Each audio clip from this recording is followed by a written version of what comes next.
जय हिंद दोस्तों। स्वागत है आपका एक बार फिर से हमारे YouTube channel sigma study point पर। पिछली वीडियो में हमने प्रकाश का परावर्तन तथा समतल दर्पण द्वारा प्रकाश का परावर्तन का अध्ययन किया था। आज हम स्टार्ट करने जा रहे हैं गोलीय दर्पण। आप लोग वीडियो को पॉज करके नोट्स बना सकते हैं। चलिए स्टार्ट करते हैं गोलीय दर्पण। तो गोलीय दर्पण को हम कहते हैं स्फेरिकल मिरर। तो सबसे पहले हम देखते हैं कि गोलीय दर्पण किस प्रकार से बनता है। तो कोई भी कांच का खोखला गोला लेंगे और उस गोले को एक भाग से काट देंगे, तो उसका जो कटा हुआ भाग होगा वही हमारा गोलीय दर्पण कहलाता है। आइए इसकी हम परिभाषा देखते हैं। किसी कांच के खोखले गोले को काटकर बनाया गया दर्पण गोलीय दर्पण कहलाता है। गोलीय दर्पण दो प्रकार का होता है। एक तो है अवतल दर्पण, जिसे हम कॉनकेव मिरर कहते हैं। तो कॉनकेव मिरर जो होगा उसका डायग्राम ये दिया है। इसकी परिभाषा देखते हैं। जिस गोलीय दर्पण का परावर्तक तल अंदर की ओर अर्थात गोले के केंद्र की ओर होता है तथा दर्पण के ऊपरी उठे हुए भाग पर पॉलिश कर दिया जाए, अवतल दर्पण कहलाता है। तो अब कोई भी खोखला गोला उसको जो हम काटेंगे तो उसका जो पार्ट होगा कटा हुआ, उसका जो ऊपरी भाग होगा उठा हुआ, इस पर हम क्या कर देंगे, पॉलिश कर देंगे। और इसका जो अंदर वाला सतह होगा ये वाला, ये परावर्तक सतह कहलाता है। तो ये हमारा जो बनकर तैयार होगा ये अवतल दर्पण हो जाता है। अवतल दर्पण जो होता है वो अभिसारी होता है। अभिसारी का मतलब है कि अवतल दर्पण पर जो भी प्रकाश की किरण आपतित होगी वो परावर्तन के पश्चात एक बिंदु पर आकर मिलेंगी, उसे हम अभिसारी दर्पण कहते हैं। जैसा कि डायग्राम में ये दिखाया गया है, ये अवतल दर्पण है और ये आपतित किरणें हैं। आपतित किरणें ये दर्पण पर आने के पश्चात जब ये परावर्तित होती हैं तो ये फोकस से होकर जाती हैं। जो एक बिंदु पर ये मिलती वास्तव में मिलती हैं। अब आइए नेक्स्ट हम देखते हैं उत्तल दर्पण। उत्तल दर्पण को हम कॉन्वेक्स मिरर कहते हैं। तो इसकी डेफिनेशन देख लेते हैं। जिस गोलीय दर्पण का ऊपर उठा हुआ भाग परावर्तक तल होता है तथा अंदर दबे हुए भाग पर पॉलिश कर दिया जाए, उत्तल दर्पण कहलाता है। आइए देखते हैं कैसे बनेगा। तो ये हमने मान लिया एक खोखले गोले का भाग है और ये खोखले गोले के भाग पर जो अंदर वाला सतह होगा, केंद्र की तरफ वाला सतह होगा, उस पर हमने क्या कर दिया है, पॉलिश कर दी है। और इसका जो उभरा हुआ भाग होगा, उभरा हुआ भाग जो परावर्तक सतह कहलाता है। तो इस प्रकार हमारा उत्तल दर्पण बनकर तैयार हो जाता है। हम देखते हैं उत्तल दर्पण की प्रकृति क्या होती है। तो उत्तल दर्पण जो होता है हमारा वो अपसारी होता है। अपसारी का मतलब ये होता है कि अवतल दर्पण पर जब प्रकाश की किरणें आपतित होंगी, ऐसे ये प्रकाश की किरणें आपतित हो रही हैं, तो ये परावर्तन के पश्चात विभिन्न दिशाओं में डाइवर्ट हो जाती हैं। तो इसे हम क्या कहते हैं, अपसारी प्रकृति। अब देखेंगे कि जो हमारी ये पॉलिश की जाती है, polish silver iodide, silver bromide या सिल्वर नाइट्रेट, इनमें से किसी एक की पॉलिश दर्पण पर की जाती है। हम देखते हैं गोलीय दर्पण से संबंधित कुछ महत्वपूर्ण परिभाषाएं। तो कुछ परिभाषाएं हैं जो गोलीय दर्पण से संबंधित हैं, उन परिभाषाओं को हम देख लेते हैं।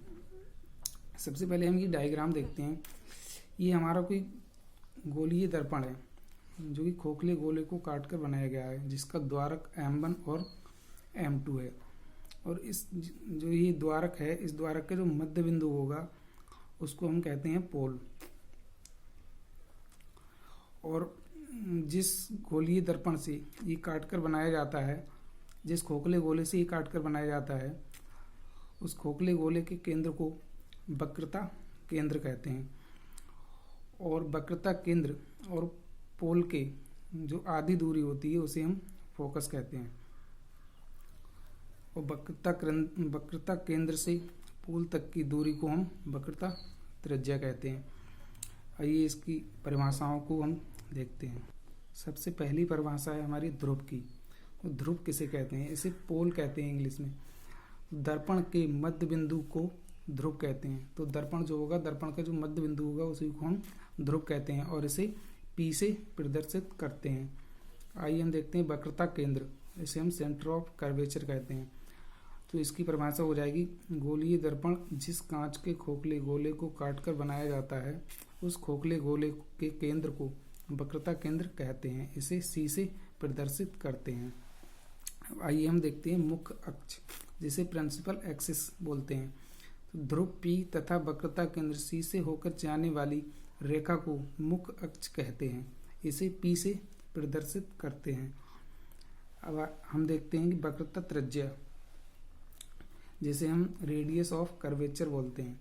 तो वक्रता केंद्र C और ध्रुव तक के बीच की दूरी को वक्रता त्रिज्या कहते हैं, इसे स्मॉल r से प्रदर्शित करते हैं।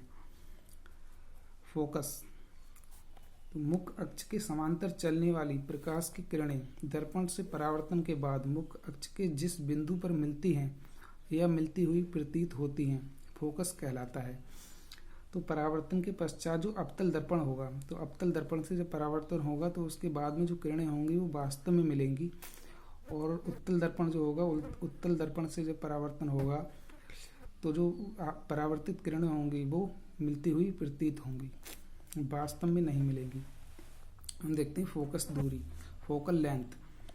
फोकस बिंदु से लेकर ध्रुव तक के बीच की दूरी को फोकस दूरी कहते हैं, इसे F से प्रदर्शित करते हैं। अब देखते हैं द्वारक, जिसे अपर्चर बोलते हैं। तो गोलीय दर्पण के परावर्तक पृष्ठ तल की वृत्ताकार सीमा रेखा व्यास दर्पण का द्वारक कहलाता है, जिसे हम M1 व M2 से प्रदर्शित किया गया है। अब फोकस दूरी और वक्रता त्रिज्या में संबंध देखते हैं क्या होता है। तो फोकस दूरी में और वक्रता त्रिज्या में जो संबंध होता है वो होता है F = R/2, या हम बोल सकते हैं R = 2F। जो वक्रता त्रिज्या होती है वो फोकस दूरी की 2 गुनी होती है, या हम ये भी कह सकते हैं कि जो फोकस दूरी होती है वो वक्रता त्रिज्या की आधी होती है। अब हम देखते हैं अवतल दर्पण से किरण आरेख बनाने के कुछ नियम। तो इसमें सबसे पहला नियम है, दर्पण के मुख्य अक्ष के समांतर आने वाली प्रकाश की किरण परावर्तन के पश्चात अवतल दर्पण के मुख्य फोकस से होकर गुजरेगी। जैसे कि क्योंकि हमारा अवतल दर्पण है तो इस पर कोई आपतित किरण ये है, इसको हम नाम दे देते हैं AB। AB हमारी एक आपतित किरण है, और ये जब अवतल दर्पण पर पड़ती है तो ये परावर्तित हो जाती है। तो परावर्तित किरण का हम नाम दे देते हैं V और M। तो ये जो BM जो परावर्तित किरण होगी ये दर्पण के फोकस से होकर जाती है। ये हमारा पहला नियम हो जाता है। दूसरा नियम है, अवतल दर्पण के फोकस से गुजरने वाली प्रकाश की किरण परावर्तन के पश्चात मुख्य अक्ष के समांतर निकलेगी। तो ये हमारा अवतल दर्पण है, और ये जो आपतित किरण है जो कि फोकस से होकर जाती है और ये अवतल दर्पण पर टकराती है। टकराने के बाद ये परावर्तित होकर ये मुख्य अक्ष जो है मुख्य अक्ष के समांतर चली जाती है।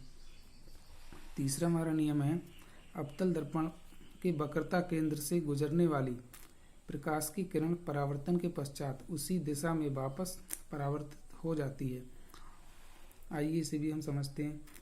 जैसे ये हमारा वक्रता केंद्र है, तो कोई भी प्रकाश की किरण जो कि वक्रता केंद्र से होकर आती है और ये अवतल दर्पण पर टकराती है, तो टकराने के पश्चात जो ये वापस जाएगी, परावर्तित होकर जाएगी, तो इसका मार्ग वही होगा जिस मार्ग से होकर ये आई है। चौथा नियम हम देखते हैं, अवतल दर्पण के बिंदु P की ओर मुख्य अक्ष से तिर्यक दिशा में आपतित किरण तिर्यक दिशा में ही परावर्तित होती है। आपतित तथा परावर्तित किरणें आपतन बिंदु पर मुख्य अक्ष से समान कोण बनाती हैं। इसे हम देखते हैं, जैसे ये हमारा अवतल दर्पण हो गया, ये मुख्य अक्ष हो जाती है, ये हमारा पोल हो जाता है।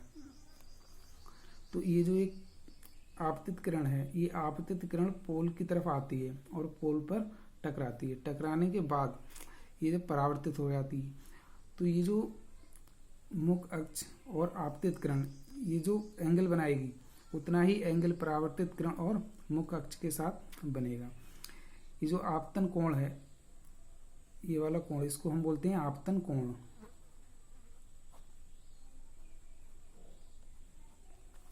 और ये वाला जो कोण होगा इसको हम बोलेंगे परावर्तन कोण।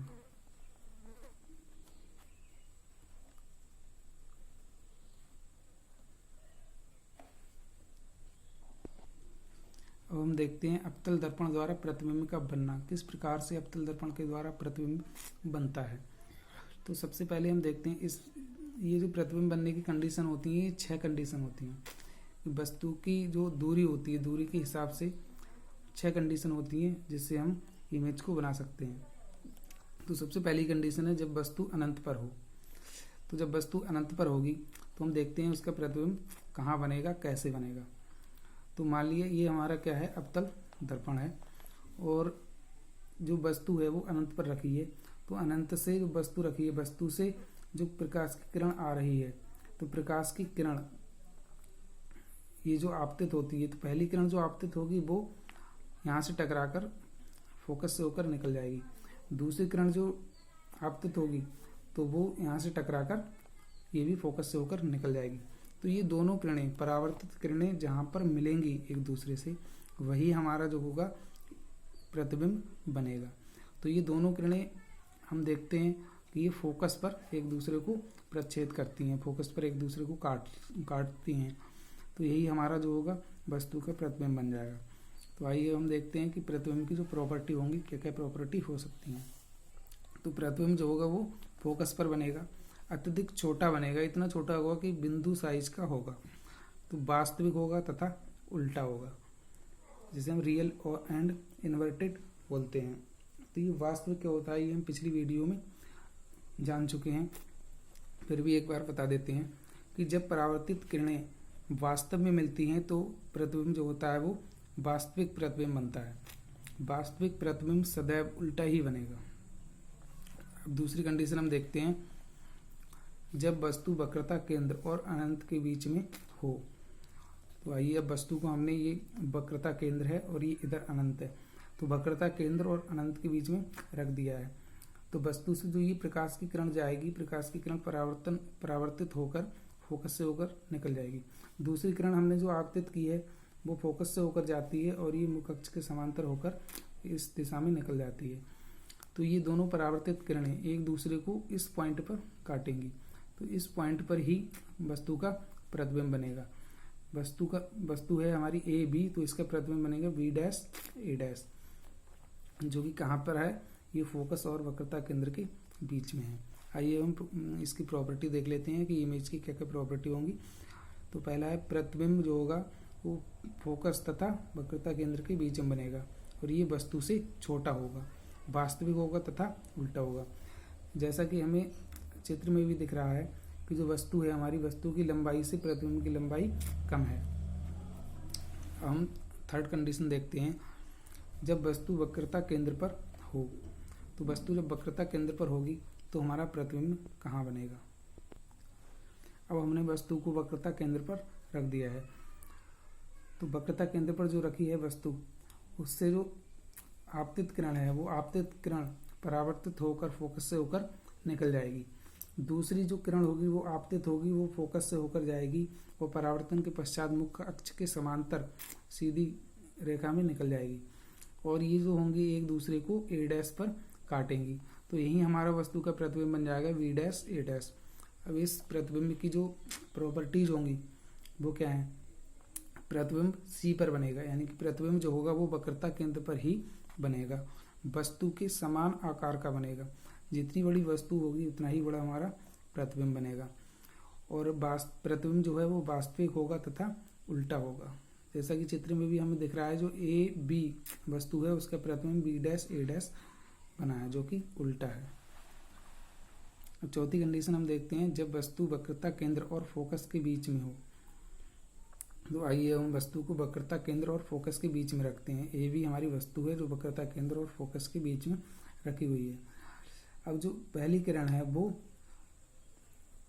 मुख्य अक्ष के समांतर आपतित होती है तथा परावर्तन के पश्चात फोकस से होकर निकल जाती है।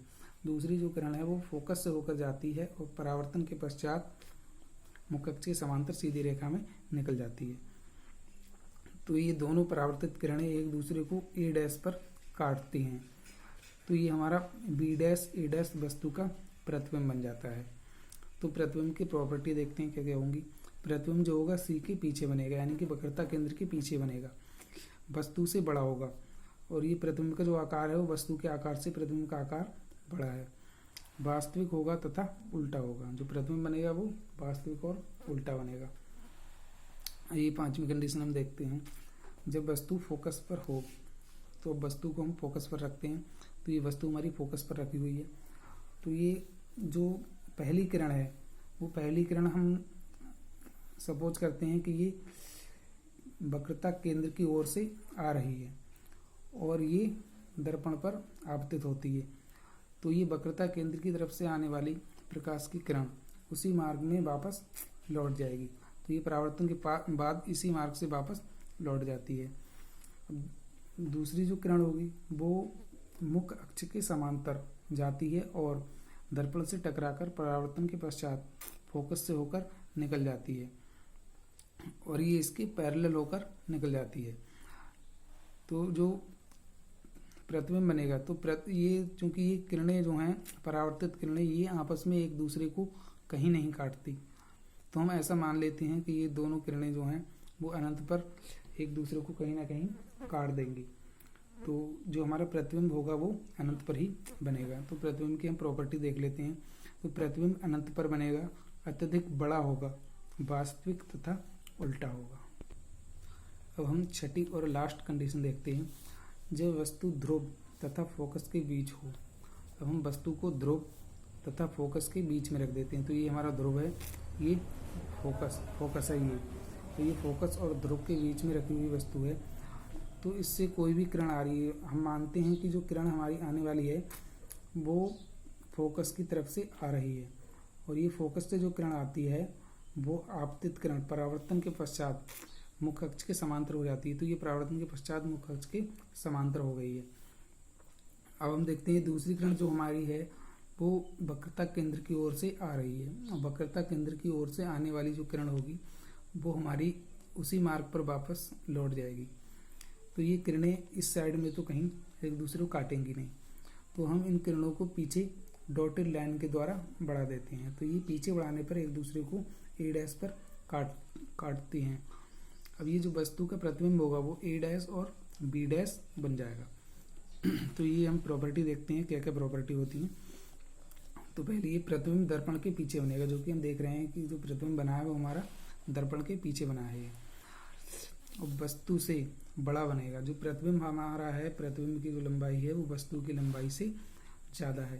जहाँ हम देख सकते हैं कि AB जो है वस्तु है और A' B' प्रतिबिंब है।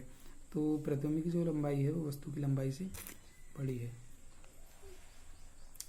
तीसरा हमारा प्रतिबिंब जो होगा वो आभासी होगा तथा सीधा बनेगा।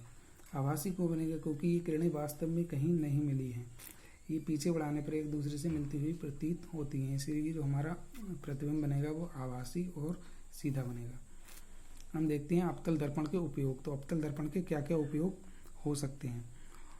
तो सबसे पहला उपयोग है शेविंग करने के लिए अवतल दर्पण का प्रयोग किया जाता है। जो हम शेविंग करते हैं उसमें हम अवतल दर्पण का उपयोग करते हैं। आँख, कान, नाक, गले के डॉक्टर अवतल दर्पण का प्रयोग करते हैं। सोलर कुकर में अवतल दर्पण का प्रयोग होता है।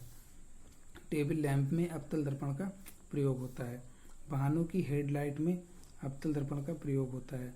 और दूसरा है हमारा सर्च लाइट में अवतल दर्पण का प्रयोग किया जाता है। तो आज की वीडियो हम यहीं समाप्त करते हैं। धन्यवाद।